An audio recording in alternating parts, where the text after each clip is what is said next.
তোষামোদ নয়, ক্ষমতাকে প্রশ্ন করাই গণমাধ্যমের কাজ। আমরা প্রশ্ন করতে চাই আপনার হয়ে, জানতে চাই আপনি যা জানতে চান। শুরু করছি গ্লোবাল টেলিভিশনের নিয়মিত আয়োজন আর কাবল প্রশ্নগুলো সহজ। এই অনুষ্ঠানে আমরা চলমান ঘটনার নানা তথ্য এবং বক্তব্য তুলে ধরি, আর অতিথিদের কাছে জানতে চাই সেসব তথ্য এবং বক্তব্যের প্রতিক্রিয়া এবং বিশ্লেষণ। সঙ্গে আছে আমি তুহিনুর সুলতানা। আর আমাদের আজকের বিষয় লং মার্চ টু গোপালগঞ্জ। এ নিয়ে আলোচনার জন্য আমাদের স্টুডিওতে উপস্থিত হয়েছেন সিনিয়র সাংবাদিক মোস্তফা ফিরোজ। স্বাগত জানাচ্ছি আপনাকে। এছাড়াও আমাদের সাথে আছেন দৈনিক যুগান্তরের সিনিয়র সহকারী সম্পাদক মাহবুব কামাল। আপনাকেও স্বাগত জানাচ্ছি। দর্শক, আপনারা জানেন যে আমাদের এই অনুষ্ঠানটি সরাসরি আপনারা দেখতে পাচ্ছেন ফেসবুক গ্লোবাল টিভি বাংলাদেশ এবং গ্লোবাল টক শোতে, এবং ইউটিউবে গ্লোবাল টিভি নিউজ এবং গ্লোবাল টক শোতে। এবার আমরা আলোচনায় যাব। দিনভর আমরা জানি যে আজকে আমরা সারা দিন সমস্ত পত্রপত্রিকা ম্যাগাজিনে আমরা দেখেছি যে কেবল টুঙ্গিপাড়ায় যে ঘটনাটা ঘটে গেছে, এনসিপিতে যে নিষিদ্ধ আওয়ামী লীগের যে আক্রমণ, সেটি আমরা তাহলে একটু সেই বিষয়ভিত্তিক সেই প্রতিবেদনটি আমরা একটু দেখে আসি।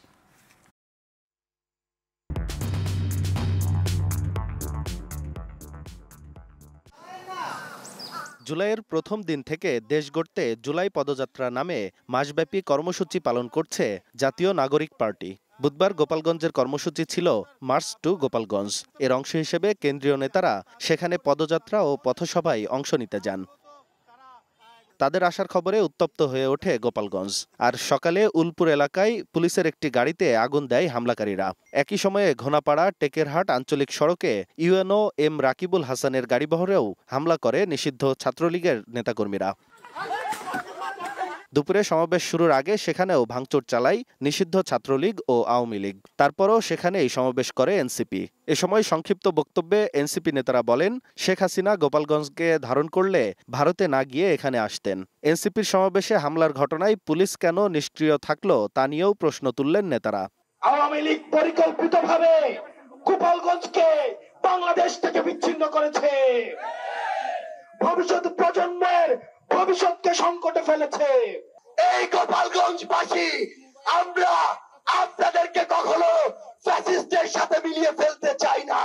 এ সময় নাহিদ ইসলাম বলেন, মুজিববাদের কবর রচনা করে ৭২-এর সংবিধান বাতিল করে এনসিপি গণতান্ত্রিক বাংলাদেশ গড়বে। শহীদ ওয়াসিম আবু সাইদদের রক্তের শপথ পুনর্ব্যক্ত করেন তিনি। আমরা গোপালগঞ্জের নাম বদলাইতে আসি নাই, আমরা এসেছি ভবিষ্যৎ বাংলাদেশে, এই নতুন বাংলাদেশে গোপালগঞ্জ মানুষের অধিকার যাতে রক্ষা করা হয় সেই প্রতিশ্রুতি দিতে। আজকে আবারও বাধা দেওয়া হয়েছে, দ্বিগুণ গতিতে এর জবাব আমরা দিব ইনশাআল্লাহ। দুপুর 2:45 সমাবেশ শেষে মাদারীপুর যাওয়ার পথে লঞ্চঘাট এলাকায় আবারও এনসিপির কেন্দ্রীয় নেতাদের গাড়িবহরে হামলা হয়। সড়কে গাছ ফেলে অবরোধ করে ইটপাটকেল নিক্ষেপ করে হামলাকারীরা। এ সময় পুলিশ বাধা দিলে সংঘর্ষ শুরু হয়। পরিস্থিতি নিয়ন্ত্রণে আনতে পুলিশ ও সেনাবাহিনী রাবার বুলেট ও সাউন্ড গ্রেনেড ছোড়ে। দফায় দফায় চলতে থাকে সংঘর্ষ। আইনশৃঙ্খলা বাহিনীর উপস্থিতি সত্ত্বেও কয়েকটি গাড়ি ভাঙচুর করা হয়। পরে এনসিপি নেতাদের নিয়ে আইনশৃঙ্খলা বাহিনীকে পিছু হটতে দেখা যায়। আমাদেরকে দেশে নিরাপত্তা দেয়নি, পুলিশ বাহিনী গাদ্দারি করতে আমাদের ভাইদের সাথে, এই পুলিশ বাহিনী ভেঙে দিতে হবে, এরা আওয়ামী লীগের দোসর। পরে আইনশৃঙ্খলার নিয়ন্ত্রণে 4 প্লাটুন বিজিবি মোতায়েন এবং জেলা জুড়ে 144 ধারা জারি করে প্রশাসন। Anjam Khalek, Global Television, news desk. দেখছিলাম আমরা প্রতিবেদনটি। প্রথমে আমি মোস্তফা ফিরোজ, আমি আপনার কাছে আসতে চাইব। আজ তো 16ই জুলাই, শহীদ আবু সাঈদের প্রথম প্রয়াণ দিবস। আজকের দিনটা কিন্তু হওয়া উচিত ছিল আবু সাঈদের স্মরণে কিছু স্মরণ সভা বা তাকে নিয়ে, তার জীবনী নিয়ে আমরা এরকম কিছু আমরা আশা করেছিলাম।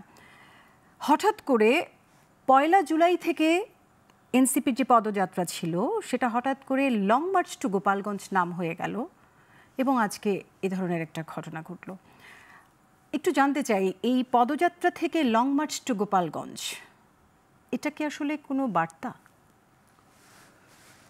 একটা বার্তা তো বটেই, যেহেতু গোপালগঞ্জ মানে আওয়ামী লীগ অধ্যুষিত একটা এলাকা, সুতরাং সেটাকে, এবং শেখ হাসিনার জন্মভূমি, বঙ্গবন্ধুর জন্মভূমি, সব মিলিয়ে গোপালগঞ্জের দিকে একটা নজর আছে। সেই জন্য আলাদাভাবে তারা এই নামটা করছে। এই নামের মধ্যে কোনো সমস্যা নেই, সমস্যা হলো ঘটনাটা। আর আবু সাইদের ব্যাপারে, স্মরণের ব্যাপারে কিছু কর্মসূচি হচ্ছে, ফোকাস পয়েন্টটা সেটাই থাকতে পারতো, কিন্তু এরকম সংঘাতের জন্য এনসিপি বা সরকার কেউ প্রস্তুত ছিল না, যার কারণে হয়তো তারা এটা আকস্মিক একটা পরিস্থিতির মধ্যে পড়ছে। এবং যেটা মানে এই যাবৎকালের গত 5ই আগস্টের পরবর্তী কয়েকদিনের ঘটনা প্রবাহের পরে একটা লম্বা সময়ের ব্যবধানে একটা খুবই মারাত্মক এবং সিরিয়াস একটা ঘটনা, এই ঘটনা পুরো রাজনৈতিক পরিস্থিতিটা পাল্টে দিল। যে তাহলে গোপালগঞ্জে এই ঘটনা ঘটলো কেন? এনসিপি তো সারা দেশে পদযাত্রা করছে শান্তিপূর্ণভাবে, কোথাও তো সমস্যা হয়নি, এখানে সেই সমস্যাটা হলো কেন? সমস্যাটা হলো এখানে আওয়ামী লীগের নেতাকর্মীরা তাদের শক্তিমত্তা প্রদর্শন করলো। সাধারণ মানুষ, সেখানকার জনগণ যেহেতু আওয়ামী লীগ সমর্থিত, তাদের একটা আলাদা একটা ক্ষোভ থাকতে পারে এই নাহিদ, সার্জিস আলম, হাসনাত আবদুল্লাহ তাদের প্রতি। সেই ক্ষোভটা এমন এক ধরনের সন্ত্রাসী কর্মকাণ্ডের দিকে রূপ নিল।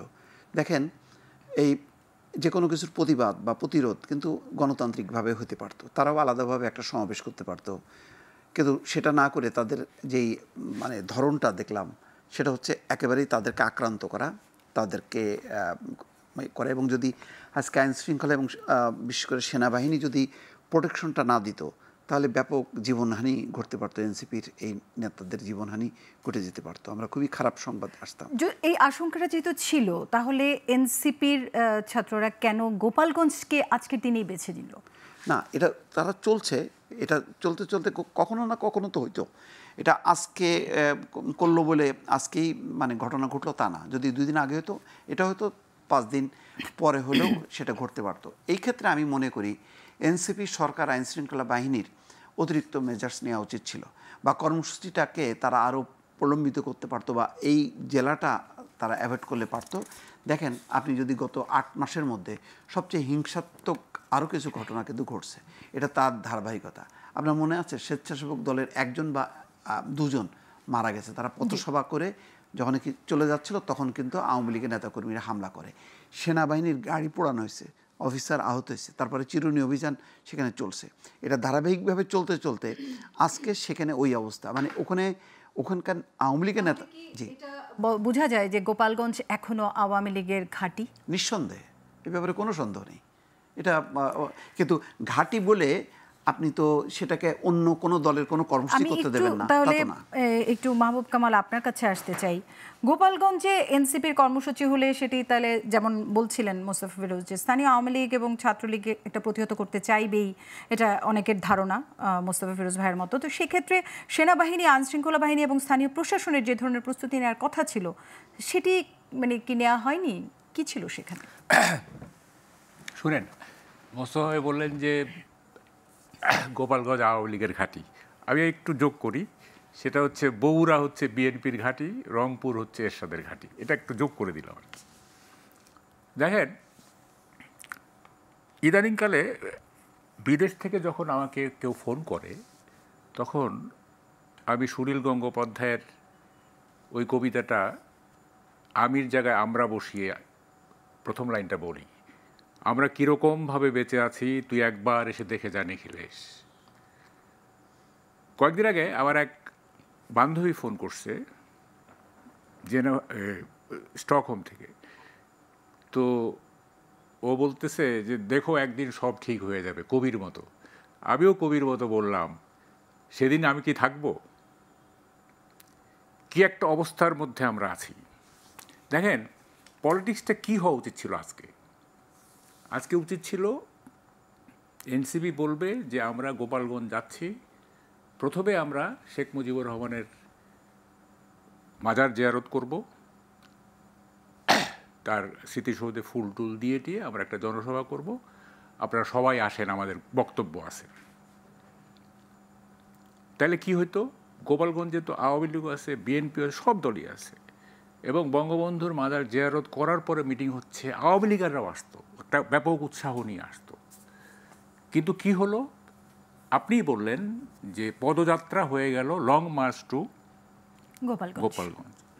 এবং আমি 2-1 পোস্ট দেখেছি, সেখানে বলা হয়েছে যে বুলডোজার দিয়ে শেখ মুজিবের মাজার গুড়িয়ে দেওয়া হবে। তাইলে এই যে মানে বুলডোজার দিয়ে গুড়িয়ে দেওয়া হবে এইটা বলার লেখাটা বোধহয় ঠিক এভাবে ছিল যে গোপালগঞ্জে বুলডোজার কর্মসূচি হতে পারে। হ্যাঁ।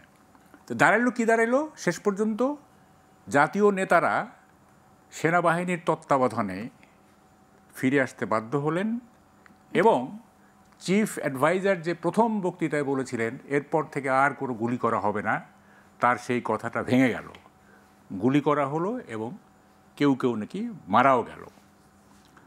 আমার কথাটা হচ্ছে ম্যাডাম, সেটা হচ্ছে যে মানে কেন এই স্মৃতি মুছে ফেলতে হবে বঙ্গবন্ধু এবং জিয়ার, কেন মুছে ফেলতে হবে? কিন্তু আজকে কি এই ধরনের কিছু করেছেন এনসিপি? এই যে না, এই যে করেনি আমি যে কয়েকটা আমি পোস্ট দেখেছি, এবং সাম্প্রতিককালের রাজনীতিটা আপনি দেখছেন না, সাম্প্রতিককালের রাজনীতিটা কি জিয়ার আমরা এনসিপির সাধারণত যাদের নাম জানি, সার্জিস, পাটোয়ারি বা নাহিদ, এদের কারোর নাম কি সেখানে ছিল না? ওদের কারণ আমি দেখি নাই। কিন্তু কারা করেছেন এটা যে বিশ্বাসযোগ্য বা নির্ভরযোগ্য কোনো সোর্স কি সেটা ছিল? সেইটার মানে বোঝাই যায় যে তারা এনসিপির সমর্থক অথবা এনসিপির সদস্য অথবা কর্মী, এটা বোঝাই যায়। হ্যাঁ, বা যেই করুক, বা আমরা এটা হোয়েভার হিজ সেটা না, এটা তো করেছে, পোস্ট দিয়েছে তো। এবং সাম্প্রতিককালের রাজনীতিতে আমরা কি দেখছি যে এনসিপি একই সঙ্গে দুইটা বড় শক্তির সঙ্গে যুদ্ধে নেমেছে, আওয়ামী লীগ এবং বিএনপি। বাট এইটা তো কৌশলগত কারণেও তো এটা ঠিক না। আপনি তো ফাইট করতে একটাকে আগে শেষ করেন, তারপরে আপনি আরেকটাকে ধরেন।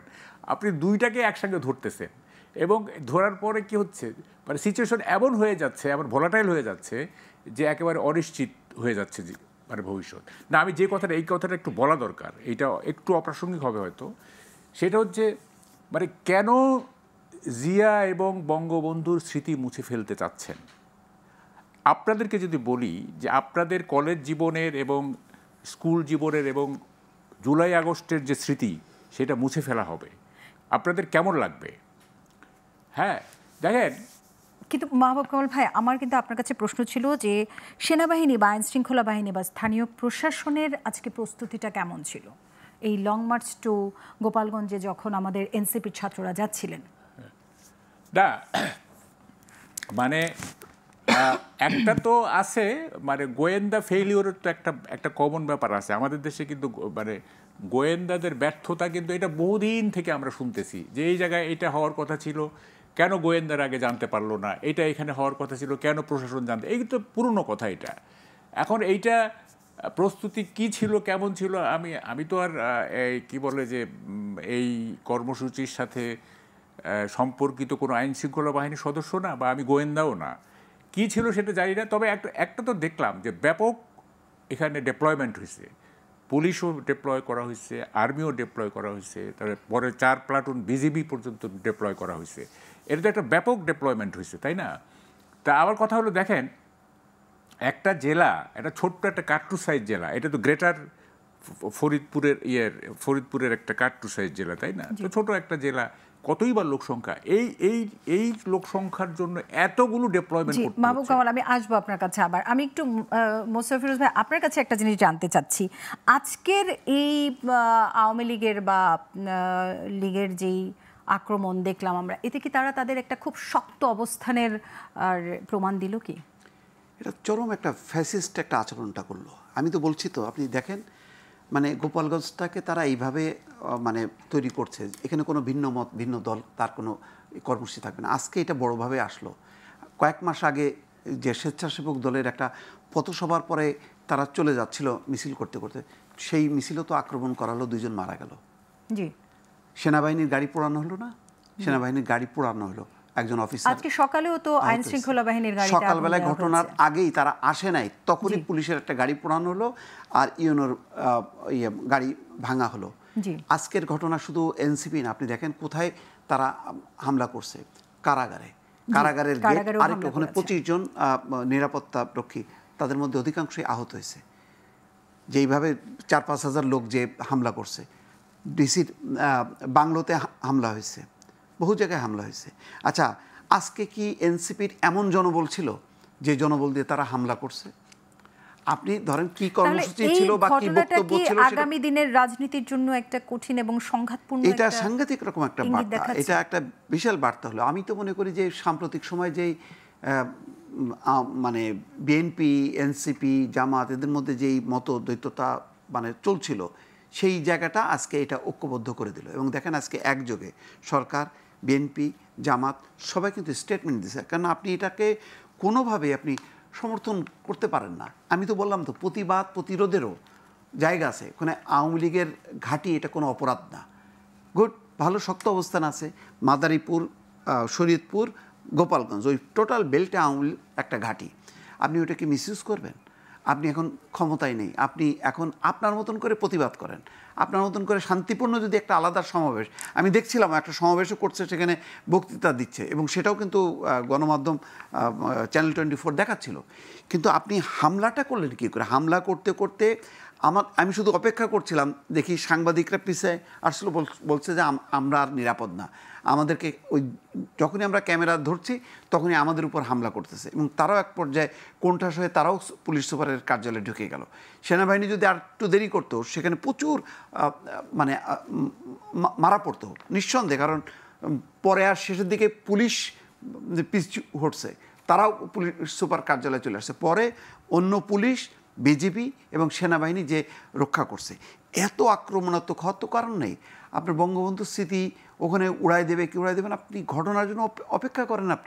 আপনি সেরকম তো কোনো, মানে আমি তো এনসিপির যা দেখলাম আজকে, মানে এত দুর্বলতা নিয়ে মানে আমি আর কোনো কর্মসূচি দেখিনি। যাই হোক, সেটা অন্য আলোচনা, একটা দল দুর্বল হইতেই পারে, কিন্তু বোঝাই গেছে যে এই নেতারা, বিশেষ করে হাসনাত, নাহিদ, সার্জিস আলম, এরা যে বিভিন্ন সময় যে বক্তব্যগুলি দিচ্ছে, বা তারা যেহেতু শেখ হাসিনার পতনের একটা মূল মানে তারা মূল নেতা ছিল, ফলে তাদেরকে টার্গেট করা হয়েছে যে তাদেরকে আজকে মেরে ফেলবে এবং অবরুদ্ধ করে সেরকম একটা পরিস্থিতি তৈরি করছিল।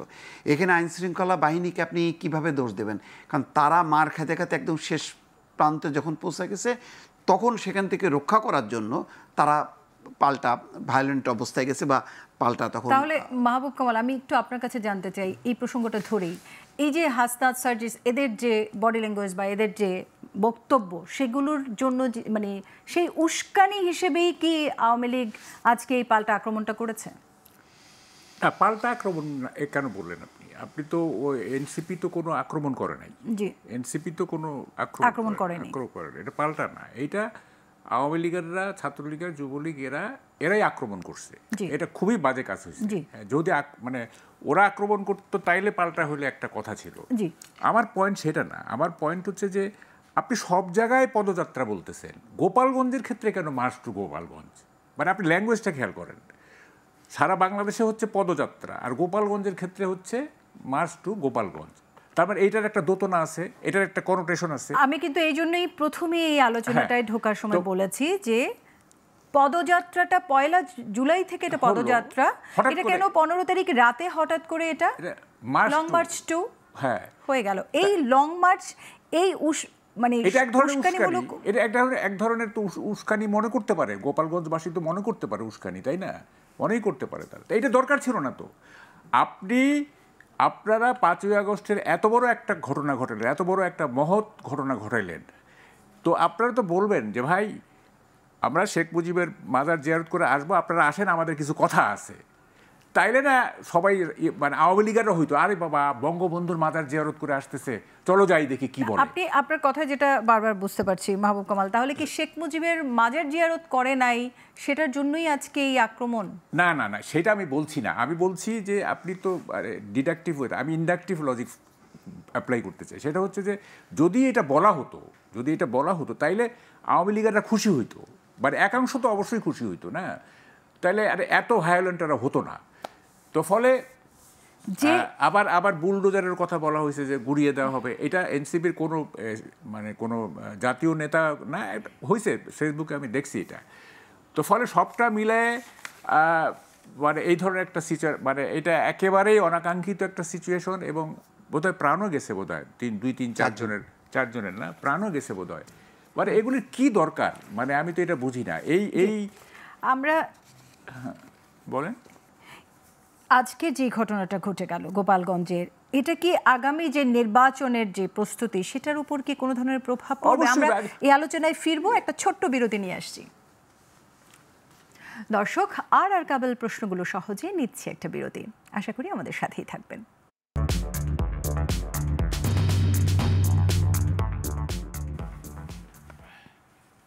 দর্শক, বিরতির পর আবারও ফিরে এলাম আর কাবেল প্রশ্নগুলো সহজে।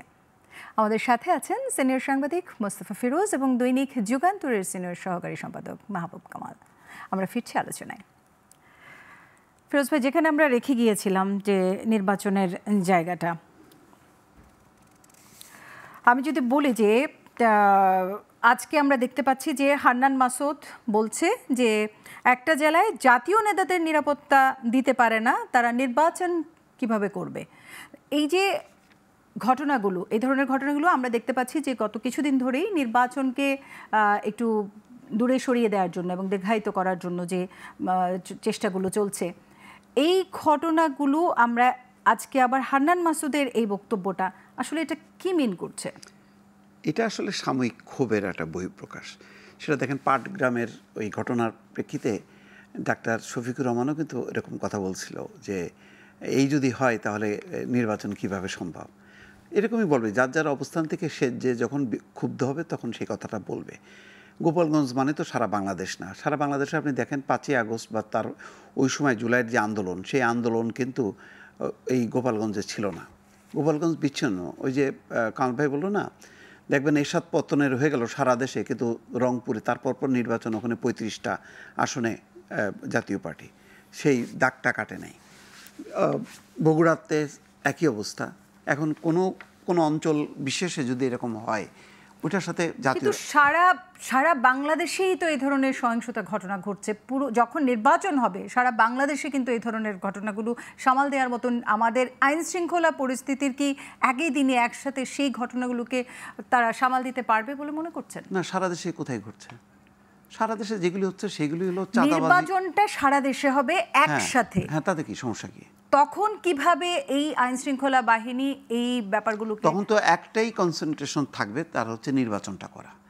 আর এখানে তো শুধু পুলিশ করে না, তখন একেবারে পরিকল্পিতভাবে সেনাবাহিনী, বিজেপি, সব সংস্থা মিলে করে। আপনি দেখেন না, 3টা নির্বাচন, জালিয়াতি নির্বাচন আওয়ামী লীগ যদি করতে পারে, আজকেও তো মাঠে বিজেপি, পুলিশ, সেনাবাহিনী সবাই ছিলেন। হ্যাঁ, সেই জন্য ছোট্ট একটা এলাকায় ঘটনা ঘটলো, না, সেটা যদি আগের থেকে ছিল না, শুরুতে তো আর পুরো সেনাবাহিনী তারপরে বিজেপি সব এরকম ইউনিটগুলি ছিল না, পরে আস্তে আস্তে তাদের শক্তিটা বাড়াইছে।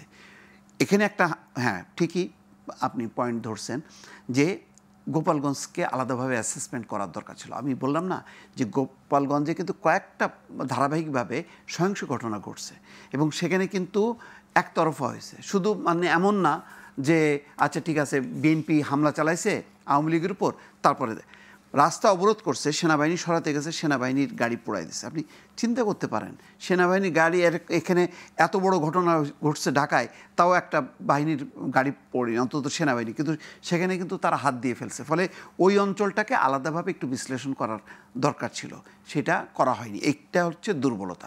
ওটা যদি কন্ট্রোল করতে পারতো তাহলে ভালোভাবেই। কামাল, আপনি কি মনে করেন এই ঘটনাটা কি নির্বাচনকে পেছানোটা? বলছি আমি হান্নান মাসুদের কথার সাথে একমত। হান্নান মাসুদের কথার সাথে আমি একমত। এবং আমি একটা প্রস্তাব দিয়েছিলাম যে নির্বাচন 300 আসনে একদিনে করা যাবে না, 5 দফায় 60 করে নির্বাচন করতে হবে, যাতে করে বেশি ডিপ্লয়মেন্ট করা যায়। এই সারা দেশে একদিনে নির্বাচন হলে সেইটা কি বলে যে সবচেয়ে বড় কথা যে মব ক্যারেক্টার তৈরি হয়েছে গত 12 মাসে, এই মব ক্যারেক্টারের যে নির্বাচক মণ্ডলী, এই নির্বাচক মণ্ডলীকে সামাল দেওয়া খুব কঠিন কাজ। আমি তার সাথে একমত। প্রশ্ন সেইটা না, প্রশ্ন হচ্ছে যে নির্বাচন হবে কি না ঠিক টাইমে, that is the main question. দেখেন, এইটা কিন্তু নতুন কোনো প্রশ্ন না, এটা বহু আগের প্রশ্ন। 10-11 মানে এই সরকার গঠিত হওয়ার পর থেকেই, যখন তারেক রহমান সেলিব্রেশনে যোগ দিতে আসলো না নেক্সট অ্যাভেলেবেল ফ্লাইট ধরে, তখনই তো এটা বোঝা গেছে যে এটা -2 থিওরি, তখনই বোঝা গেছে নির্বাচন। আমি মনে করি যে, এবং দেখেন -2 থিওরি কিন্তু আলটিমেটলি কিন্তু এখানে চলে আসলো, কিন্তু দেখেন কতগুলো বেসিক কোশ্চেনেরই তো আপনার মীমাংসা হয় নাই। সেটা হচ্ছে যে পিআর সিস্টেম না ওয়েস্টমিনিস্টার, পিআর চাচ্ছে এরা, বিএনপি চাচ্ছে ওয়েস্টমিনিস্টার। তারপরে ধরেন যে লোকাল গভর্নমেন্ট আগে না জাতীয় নির্বাচন আগে। আমরা আসলে সেই জায়গাটা যেতে চাচ্ছি না। আমরা চাচ্ছি যে নির্বাচন প্রস্তুতি পেছানোর কোনো একটা পায়তারা কিনা।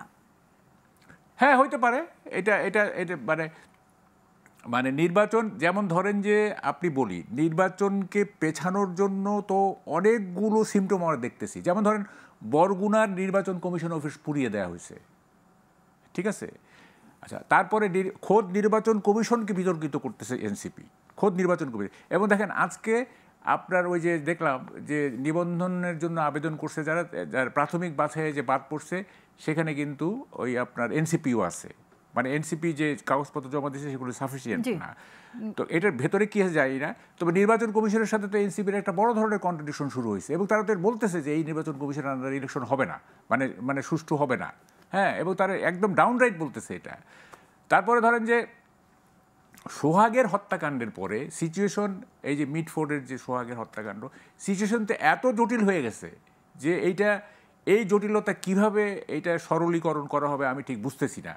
হ্যাঁ, আপনি যদি বলেন যে আওয়ামী লীগ গেছে যে পথে, বিএনপিও যাবে সেই পথে, তাহলে ইলেকশনটা করবে কে? Who will compete the election? কারা ইলেকশনটা করবে? আওয়ামী লীগও নাই, আওয়ামী লীগ নাই তো সে তো তাদের তো ইয়েই নাই, আপনার কি বলে যে নিষিদ্ধ আওয়ামী লীগ। আচ্ছা, তো বিএনপিও যদি না থাকে, একটা বিধিবদ্ধ দল, একটা বাংলাদেশের বৃহত্তম দল, সেটাও যদি না থাকে, মানে আওয়ামী লীগের পথ ধরে যে তাদেরকেও আপনি ইয়ে করতে চান, মানে কি বলে যে একেবারে ওয়াইপ আউট করতে চান, নির্মূল করে দিতে চান, তো ইলেকশন কে করবে? এনসিপি আর জামাত, আর চর্ম নাই তো সেটি তো। এবং তো তারা তো যেভাবে মানে মাঠে নামছে আর কি, বিএনপিকে ইরাডিকেট করতে, বিএনপিকে যেভাবে নির্মূল করতে মাঠে নামছে তারা, এবং যে সমস্ত স্লোগান দেখেন, মানে কি বলবো, এগুলি না বলার ভাষা নাই। হ্যাঁ, আমাদের দেশে এরকম স্লোগান কোনোদিনও উচ্চারিত হবে, হ্যাঁ, এবং একটা মানে বড় রাজনৈতিক দলের মুখ থেকে, এটা আমরা কখনো ভাবি নাই। আমাদের সময় আমরা তো পলিটিক্স করছি, আমরা কি স্লোগান দিছি? তোমার আমার ঠিকানা পদ্মা মেঘনা যমুনা। আমরা স্লোগান দিছি পুলিশ তুমি যতই মারো তোমার বেতন 112। একটা শালীনতা, একটা ইয়ে। কিন্তু দেখেন এখন আমাদের তো এই অঞ্চলটা, আমাদের তো একটা কাব্যময় একটা ব্যাপার আছে। দেখেন আমাদের নদীগুলির নাম ইসামতি, মধুমতি, ডাহুক, আমাদের যে লালন, আমাদের যে মানে কি বলে যে ময়মনসিংহ গীতিকা, আমাদের যে বাউল, এই যে আমাদের একটা চমৎকার একটা ঐতিহ্য আছে, একটা ইয়ে আছে। সেখানে আপনি কতগুলি অশ্লীল জিনিস ঢুকায় দিয়ে, হ্যাঁ, আপনি পুরো সমাজটার মানে যে ক্যারেক্টার, সেই ক্যারেক্টারটা আপনি নষ্ট করে দিচ্ছেন। তো এগুলি খুব দুঃখজনক। হ্যাঁ, এবং কিন্তু এই জিনিসগুলো কারা ঢোকাচ্ছেন, কারা করছেন, কারা দেখছেন না কারা করছে? এবং দেখেন কতগুলি, দেখেন মানুষের কিভাবে 12 মাসে, আমরা বিএনপিকেও শুনছি করছে, এনসিপিকেও দেখছি। আমি বলতেছি তাহলে আপনি রুট কজগুলো একটু দেখেন। সেটা হচ্ছে যে আমাদের জনমনস্তত্ব যেটা, সেইটা কিন্তু রিশেপড হচ্ছে, আপনি বুঝতে পারছেন কি না? যেমন ধরুন এখন বলা হচ্ছে যে তারেক রহমানের বিড়াল আমার, খালেদা জিয়ার শাড়ি আমার। এইটা আসলো কিভাবে? গণভবন যখন লুট হচ্ছিল তখন যখন বলছিল এইটা আমার, ওইটা আমার, এইটা তোমার, ওইটাই তো চেইন ইফেক্ট এটা।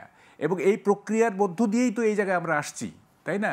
এবং এইটা কেউ খেয়াল করতেছি না আমরা। আমাদের যে জনমনস্তত্ত্বে যে বড় ধরনের পরিবর্তন হচ্ছে, আমাদের মধ্যে যে মব কালচার তৈরি হচ্ছে, আমাদের মধ্যে যে আইন ভাঙার প্রবণতা তৈরি হচ্ছে, এইটা তো কেউ আমরা খেয়াল করলাম না। আমাদের চিফ জাস্টিসও চিফ অ্যাডভাইজারও খেয়াল করলেন না। এত বড় একজন সেলিব্রিটি উনি সোসাইটিটিকে বুঝতে পারলেন না। এটা খুবই দুঃখজনক। হ্যাঁ, আমি একটু মোস্তফা ফিরোজ ভাইয়ের কাছ থেকে একটু জেনে আসি, চিফ অ্যাডভাইজারের প্রসঙ্গটা যেহেতু চলে আসছে। আমরা 2024-এর এই দিনে যদি দেখি 4 জন, মানে আবু সাহিদ সহ 4 জন মারা যায়, এবং এই মৃত্যুর পর কিন্তু আওয়ামী লীগ সরকারের পতনের একটা আমরা ইঙ্গিত পেয়েছিলাম। ঠিক তেমনি দেখেন আজকের এই ঘটনায়ও কিন্তু 4 জনের মৃত্যু হয়েছে, এবং আপনি বলেছেন যে অগণিত আহতের কথাও আছে। হ্যাঁ, এই যে এই ধরনের একটা আবারও 4 জনের মৃত্যু এবং এতগুলো আহত হলো একটা লোক একটা ছোট্ট জায়গায়, এতে কি সরকার কোনো চাপের মুখে পড়ছে? সরকার আইন শৃঙ্খলাজনিত একটা চাপের মধ্যে পড়ছে, কিন্তু ওইটা কজ ছিল, ওইটা একটা সুনির্দিষ্ট আন্দোলন ছিল, একটা ফ্যাসিবাদী শাসন থেকে মুক্ত হওয়ার জন্য একটা গণতান্ত্রিক আন্দোলন ছিল। আর এটা হচ্ছে একেবারে সরাসরি মানে আক্রমণ, এখানে কোনো কজ ছিল না, প্রতিপক্ষের কোনো কর্মসূচি ছিল না, আওয়ামী লীগের কোনো কর্মসূচি ছিল না। আওয়ামী লীগের কর্মসূচি ছিল এখানে কোনো বিরোধী দল সেখানে কোনো সভা সমাবেশ কোনো কর্মসূচি করতে পারবে না। দেখেন খুব দুঃখজনক হলো এই, প্রত্যেকটা রাজনৈতিক দল তার নিজের কর্মসূচি নিয়ে, সে কোন মাজারে যাবে না যাবে সেটা তার ব্যাপারে। আপনি কি আওয়ামী লীগ যদি দুর্বল হয় তাহলে কি আপনি বলতে পারবেন যে সে জিয়াউর রহমানের মাজারে যাবে? আবার মানে আওয়ামী লীগ কি বলতে পারবে যে না বিএনপিকে যেতে হবে? এখন বিএনপি বড় দল বলে বঙ্গবন্ধুর মাজারে যাবে না আর এনসিপি যাবে, এটা আপনি এই সৌজন্যত্ব তো আমি নষ্ট করছি। দিনের পর দিন জিয়াউর রহমানকে যদি আমি পাকিস্তানের গুপ্তচর বলে আখ্যায়িত করি, ইতিহাসের সবচেয়ে জঘন্য ব্যক্তি হিসেবে জিয়াউর রহমানকে প্রতিষ্ঠিত করার চেষ্টা করি, তো সেটা তো পাল্টা আপনাকে হজম করতে হবে। এখন এই হজম করতে যে এমন অবস্থা যে গোপালগঞ্জে যেহেতু শক্তি বেশি, সুতরাং সেখানে আর কারো কোনো ঠাঁই হবে না, স্থান হবে না, সেই শক্তিমত্তাটা দেখালো। এখান থেকেই বুঝতে হবে যে আমাদের রাজনীতিটা সহিংস অবস্থার মধ্যে গেছে। আর যেটা বলছেন নির্বাচনের ব্যাপারে এই এখন যে বিদ্যমান রাজনৈতিক দলগুলো, এনসিপির অনেক কথাবার্তা নিয়ে সমালোচনা আছে, জামাতের আছে, ইসলামী আন্দোলন আছে, এগুলি থাকবে। এখন সবাই জানে যেহেতু আওয়ামী লীগ নেই, বিএনপির একটা মানে ব্রুট মেজরিটি নিয়ে সে জিতবে, তো অন্যরা কি চেষ্টা করবে না? তারাও চেষ্টা করবে, তারা নানান স্লোগান দেবে, বক্তব্য দেবে, তার মধ্যে অনেকগুলো আমাদের পছন্দ হবে না, রাজনৈতিকভাবে শালীনতাটা নষ্ট হবে, কিন্তু সবাই যার যার অবস্থান থেকে চেষ্টা করবে। চেষ্টা করতে যে যেমন সোহাগের হত্যাকাণ্ডের এই ব্যাপারটা, এটা একেবারেই রাজনৈতিক না, কিন্তু যেহেতু ওখানে বিএনপি নেতাকর্মীরা জড়িত, অন্যরা এটার আবার সুযোগ নিচ্ছে। এটা যেহেতু সামনে নির্বাচন, সেই কারণে প্রত্যেকে যার যার অবস্থান থেকে সেই কাজগুলো করছে, কিন্তু সেখানে আমাদের সব সময় সমালোচনাটা রাখতে হবে, যে সমালোচনাটা কামাল ভাই করলেন, যে এটার একটা শালীনতা থাকতে হবে। এটাকে কেন্দ্র করে যদি আপনি এখন জিয়াউর রহমানের ছবি মারান, তারেক রহমানকে যদি বলেন সে মানে চাঁদা দেব, মানে পল্টনে থাকবেন তিনি, লন্ডনে, এই সমস্ত কথাবার্তাগুলি, এগুলি পরিবেশটা নষ্ট হবে। আমাদের এখানে রাজনৈতিক কালচারটা বুঝতে হবে যে যেহেতু বহুদিন যাবৎ আমাদের গণতন্ত্রের চর্চাটাই নাই, বাংলাদেশ স্বাধীন হবার পর থেকে মানে এই পর্যন্ত গণতন্ত্রের চর্চাটা, প্রকৃত চর্চাটা হয়নি। সুতরাং এই ধরনের আপনার সীমাবদ্ধতাটা নিয়ে আমাদেরকে চলতে হবে। নির্বাচনটা যখন হয়ে যাবে দেখবেন সবগুলো মানে ঠিক হয়ে গেছে। আর নির্বাচন নিয়ে 6 ভাগে হোক 10 ভাগে হোক সেটা বড় কথা না, কিন্তু নির্বাচনটা দরকার। নির্বাচনের মধ্য দিয়ে নির্বাচনটা যদি খারাপও হয়, গভর্নমেন্ট খারাপও আসে, ওই খারাপটাকেই আপনাকে আস্তে আস্তে মানে রেকটিফাই করতে হবে। আপনি এই ধরনের ইন্টারিম দিয়ে বা তত্ত্বাবধায়ক দিয়ে আপনি দীর্ঘদিন চলতে পারেন না। খারাপ বা ভালো গভর্নমেন্ট নিয়ে আমরা পরবর্তী কথা 1 মিনিট বলি একটু। ওই যে ওনার কথা রয়েছে, দেখেন আমি একেবারে বুঝে কথাটা বলতেছি, সেটা হলো আমাদের দেশে কোনো রাজনৈতিক সংকট নাই। আমাদের দেশের সংকট হচ্ছে সাংস্কৃতিক সংকট, এবং সব রাজনৈতিক সংকটের উৎসমুখ হচ্ছে সাংস্কৃতিক সংকট। ওখান থেকে এগুলো জন্ম নিচ্ছে। দেখেন কীরকম, এই যে 91 থেকে 2001 বা 2001 বলেন বা 2008 বলেন, এই যে দুই নেত্রী কথা বলতেন না, এইটা কি রাজনৈতিক সংকট? এটা সাংস্কৃতিক সংকট। হ্যাঁ, এবং ওই সাংস্কৃতিক সংকট থেকে সমস্যাগুলো তৈরি হয়েছে। সাংস্কৃতিক সংকট থাকলেই আপনি ক্ষমতা ধরে রাখতে চাইবেন, সাংস্কৃতিক সংকট থাকলেই আপনি যেন প্রকারের সংস্কার ক্ষমতায় যেতে চাইবেন।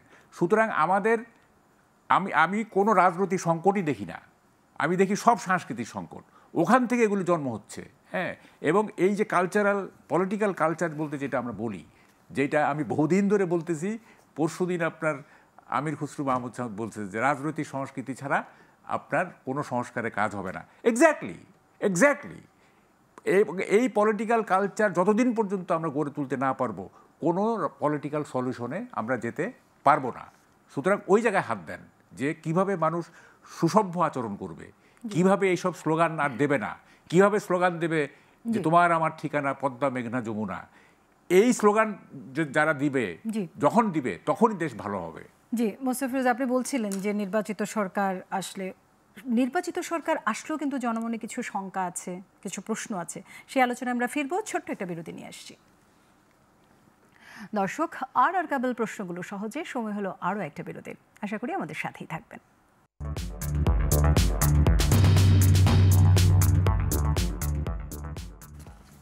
দর্শক, বিরতির পর আবারও ফিরে এলাম আর কেবল প্রশ্নগুলো সহজে। আর আমাদের সাথে আছেন সিনিয়র সাংবাদিক মোস্তফা ফিরোজ এবং দৈনিক যুগান্তরের সিনিয়র সহকারী সম্পাদক মাহবুব কামাল। আমরা ফিরছি আলোচনায়, যেখান থেকে আমরা গিয়েছিলাম যে নির্বাচন দ্বারা নির্বাচিত সরকার গঠনীয় সাধারণ জনমনে কিছু শঙ্কার জায়গা তৈরি হয়েছে। জনমনের মনে যে শঙ্কাটা তৈরি হচ্ছে সেটা হচ্ছে যে এই যে বৃহৎ দলগুলো আছে বা যারাই আছেন তারা কিন্তু নিজের দলের কর্মীদেরই নিয়ন্ত্রণ করতে পারছেন না। তাহলে তারা এই ২০ কোটি জনগণের দেখভাল কিভাবে করবেন? না, সেই সংকটটা তো আছে। এই যে কামাল ভাই যেটা বললেন যে এই যে সাংস্কৃতিক সংকটটা রাজনৈতিক দলগুলো নিজেদের ভেতরেই গণতন্ত্রের চর্চা নেই। ফলে তারা যখন রাষ্ট্র পরিচালনার দায়িত্ব পান তখন তো তাদের দলের যে চর্চাটা, ক্ষমতার চর্চাটা, তারা এটা রাষ্ট্রীয় পর্যায়ে প্রতিস্থাপন করার চেষ্টা করে। বাংলাদেশের সবচেয়ে দুর্ভাগ্য, ধরেন বিএনপিতে পরের জেনারেশন, সবচেয়ে বড় জেনারেশন একটা লম্বা রাজনৈতিক কালচারের মধ্য দিয়ে তারা অতিবাহিত হয়েছে। সেই 52 ভাষা আন্দোলন থেকে তাদেরই চর্চাটা দেখেন না। আজকে যদি বুদ্ধিজীবী বলেন, সুশীল সমাজ বলেন, সবই তো হলো আওয়ামী লীগ ঘরানার। বিএনপির কয়জন আছে?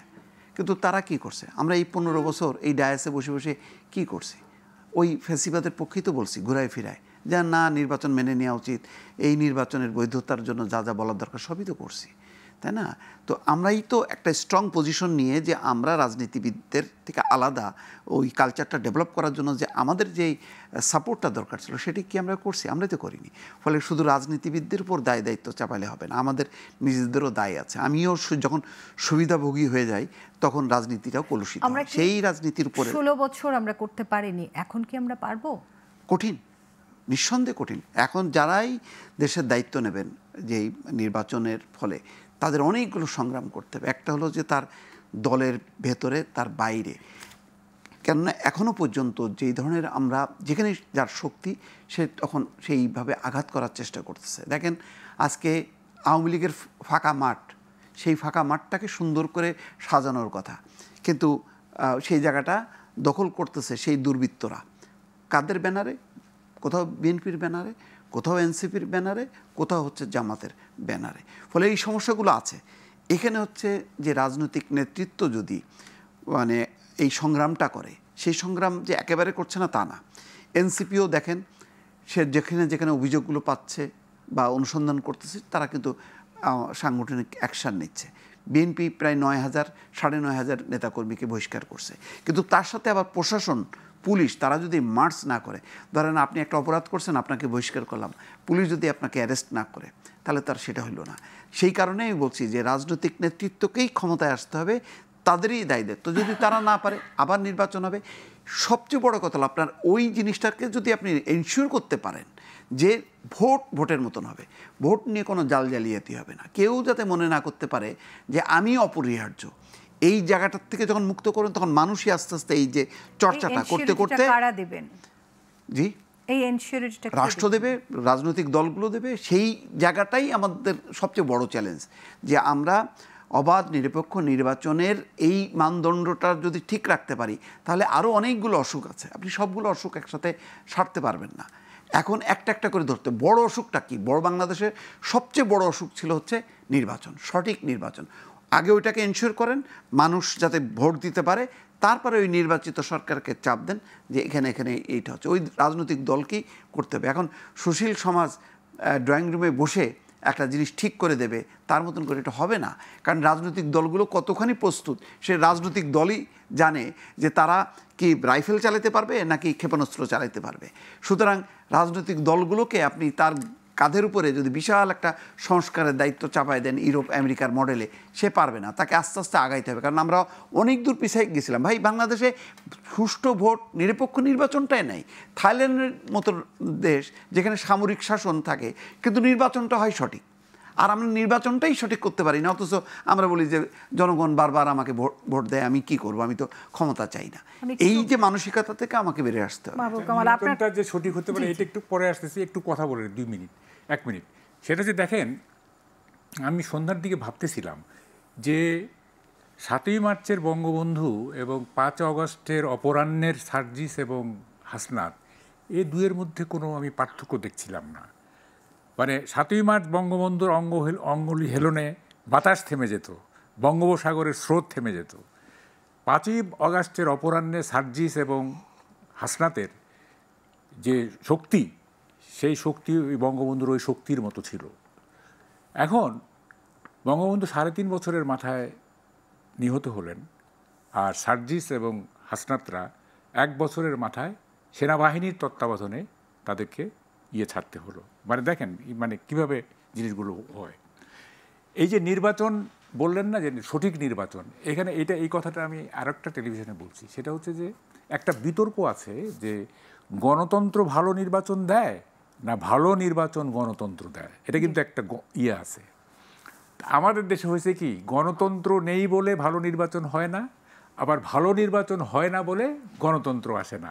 এটা কবিতা দিয়ে আমি বলছিলাম। সেটা হচ্ছে যে একটা কবিতা আছে, টাকা নেই তাই চাকা নেই, তাই টাকা নেই তাই চাকা নেই, তাই টাকা নেই তাই চাকা নেই, একটা চক্র। সেটা হচ্ছে যে গণতন্ত্র মানে টাকা নেই বলে কারখানার চাকা তৈরি করা যাচ্ছে না, কারখানার চাকা তৈরি করা যাচ্ছে না বলে টাকা আসতেছে না, আবার টাকা আসতেছে না যেহেতু আবারও কারখানার চাকা তৈরি করা, একটা সাইকেল হয়ে যাচ্ছে। তো আমাদের এখানে গণতন্ত্র নাই বলে ভালো নির্বাচন হচ্ছে না, আবার ভালো নির্বাচন হচ্ছে না বলে গণতন্ত্র হচ্ছে না। খুবই একটা জটিল প্যারাডক্সের মধ্যে পড়ে গেছি আমরা, হ্যাঁ, এবং একটা জটিল সাইকেলের মধ্যে আমরা পড়ে গেছি। এখান থেকে কিভাবে উদ্ধার হবে, বের হওয়ার উপায়টা আমি তো কোনো উপায় দেখি না। আমি তো ওই যে আমাকে কালকে কোথায় জানি জিজ্ঞেস করলো যে আপনি কি দেখেন নির্বাচন, আমি বলছি যে গ্রে এরিয়া, একটা ধূসর বাংলাদেশের ছবি দেখতে পাচ্ছি আমি। এবং 6 মাস 7 মাস আগে আমি বলছি আমি একটা রক্তাক্ত বাংলাদেশের ক্যানভাস দেখতে পাচ্ছি, 6-7 মাস আগে। এবং কালকে বলছি যে একটা ধূসর ভবিষ্যৎ, এইটার কোনো পরিষ্কার ছবি আমাদের কাছে নাই। এবং এটা তাহলে আজকের এই গোপালগঞ্জের যে পরিস্থিতি, এই ঘটনা কি সামনে রাজনীতিকে আরো রক্তাক্ত করবে? মোস্তফা ফিরোজ, আমি আপনার কাছ থেকে একটু শুনতে চাই। এই পরিস্থিতিটা মানে একটা মানে ইন্ডিকেশন তো দিল যে এক ধরনের সহিংস একটা অবস্থান একটা পক্ষের মধ্যে বিরাজ করছে। এর প্রেক্ষিতেই ওই যে শিক্ষাটা হলো এই যে নিজেদের মধ্যে ভেদাভেদ ভুলে গিয়ে একটা গণতন্ত্রের জন্য একটা সংগ্রাম করা, সম্মিলিতভাবে অপশক্তির বিরুদ্ধে লড়াই করা, যাতে কেউ শক্তি দিয়ে গণতান্ত্রিক কোনো কর্মসূচি, গণতান্ত্রিক অধিকারকে যাতে কেউ পদানত না করতে পারে, সেটাই। আর আমি বলি যে যত অসুখ বিসুখ যাই হোক না কেন, আলটিমেটলি আপনাকে মেডিসিন খাইতে হবে। বাংলাদেশের গণতন্ত্রের সংকট থাকবে, কিন্তু মেডিসিনটা কিন্তু নির্বাচন। সেই নির্বাচনের ওষুধ না খেয়ে আপনি যদি এই উন্নয়ন বলেন, এটা বলেন, ওইটা বলেন, সংস্কার বলেন, প্রলম্বিত করতে থাকেন নির্বাচনকে বাদ দিয়ে, তাহলে কিন্তু আপনার হবে না। মানুষকে পার্টিসিপেট করাইতে হবে, সেটা নির্বাচনের মধ্য দিয়ে। এছাড়া মানুষের অংশগ্রহণ আর কোনো কিছুতেই নিশ্চিত হবে না। আপনার এই টকশোতে আপনি যদি একা একা কথা বলেন, এটা টকশো হবে? আমরা আসি বলি টকশোটা হচ্ছে, নানা রকম মত পার্থক্য দর্শকরা বুঝতেছে, আপনিও বুঝতেছেন, এবং সেভাবে আপনি প্রশ্ন করতেছেন। এটাই হচ্ছে ডেমোক্রেসি। সুতরাং টকশোটা থাকতে হবে। বড় ক্যানভাসে গণতন্ত্র মানে হচ্ছে নির্বাচনটা দিয়েই গণতন্ত্রের যেই প্যারামিটারটা, সেটাকে আপনার ঠিক রাখতে হবে। এটাই হচ্ছে শেষ কথা। আমি একটু জানতে চাইবো কামাল ভাই আপনার কাছ থেকে, যে খুব ছোট্ট করে আমি জানতে চাইবো, আওয়ামী লীগ আজকে যেই শক্তির প্রদর্শন করলো, এই শক্তি কি আরো প্রকট হবে? এই শক্তি মানে দেখেন, এইটা আমাদের দেশে সব কিছু কেন হয় জানেন? বাই ডিফল্ট হয়। যেমন আমি কেন এবার বিএনপিকে ভোট দিচ্ছি, যেহেতু আওয়ামী লীগ খারাপ কাজ করছে। কেন আওয়ামী লীগকে ভোট দিলাম, যেহেতু বিএনপি খারাপ করছে। সব কিছু বাই ডিফল্ট হয়। এখন গভর্নমেন্ট যদি ফেল করে, সরকার যদি ফেল করে, অন্য রাজনৈতিক দলগুলো যদি ফেল করে, তাইলে তো মানুষ স্বাভাবিকভাবে বলবে যে এরা ফেল করতেছে, তা আওয়ামী লীগের কী দোষ, তাই না? আওয়ামী লীগের কী দোষ? তখন ধীরে ধীরে মানুষ আওয়ামী লীগের প্রতি সিম্প্যাথেটিক হবে। আপনাকে আওয়ামী লীগকে তো পলিটিক্যালি মার্জিনালাইজ করতে হবে। আপনি তো শক্তি দিয়ে পারবেন না, আপনি পলিটিক্যালি মার্জিনালাইজ করেন। হ্যাঁ, কারো শক্তি দিয়ে পারবেন না কেন? আওয়ামী লীগের তো দেখলেন তো, গোপালগঞ্জে এত শক্তি, অন্যান্য জেলায় না হোক, এর 50% তো আছে বা 20% আছে। তো you cannot eradicate Awami League by force, you have to eradicate Awami League, marginalize Awami League by politics. আপনাকে উন্নততর পলিটিক্স দিয়ে, আপনাকে একই জিনিস যদি মানে একই দামে কিনতে হয়, তাহলে তো মানুষ মানে কি বলে ডিসাইড করতে একটু সমস্যা হবে। হ্যাঁ, যে কোন দোকানে যাব আমি। সো ফলে গভর্নমেন্টের উচিত, পলিটিক্যাল পার্টিগুলি উচিত বেটার পলিটিক্স দিয়ে, যদি আওয়ামী লীগকে ইরাডিকেট করতেই চায়, এই এক্সিকিউটিভ অর্ডারে আওয়ামী লীগকে ইরাডিকেট করা যাবে না, নির্মূল করা যাবে না। আওয়ামী লীগকে নির্মূল করতে গেলে আপনাকে বেটার পলিটিক্স দিয়ে নির্মূল করতে হবে। তা না হলে কিন্তু আওয়ামী লীগ আবার রিহ্যাবিলিটেড হবে। আপনি এটা ধরে রাখতে পারেন। জি, আমি আজকে আপনাদেরকে ধন্যবাদ জানাতে চাই। সময় খুবই অল্প এবং আমরা আশা করি, আমরা সবাই কিন্তু একটা ভালো নির্বাচনই আশা করি এবং আশা করি দেশের এই সমস্ত সহিংসতা কেটে যাবে এবং আমরা খুব তাড়াতাড়ি একটা খুব ভালো নির্বাচন পাবো। ধন্যবাদ আপনাদের সবাইকে আপনাদের সময় দেওয়ার জন্য। দর্শক, আজকের মতো এখানেই শেষ করছি আর কাবেল প্রশ্নগুলো সহজ। আর এই অনুষ্ঠানটি পুনঃপ্রচার হবে আগামীকাল সকাল ৮টায়। আর এই অনুষ্ঠান নিয়ে আমরা আবার ফিরে আসব আগামী রবিবার রাত ৯টায়। সে পর্যন্ত সবাই ভালো থাকুন এবং সুস্থ থাকুন।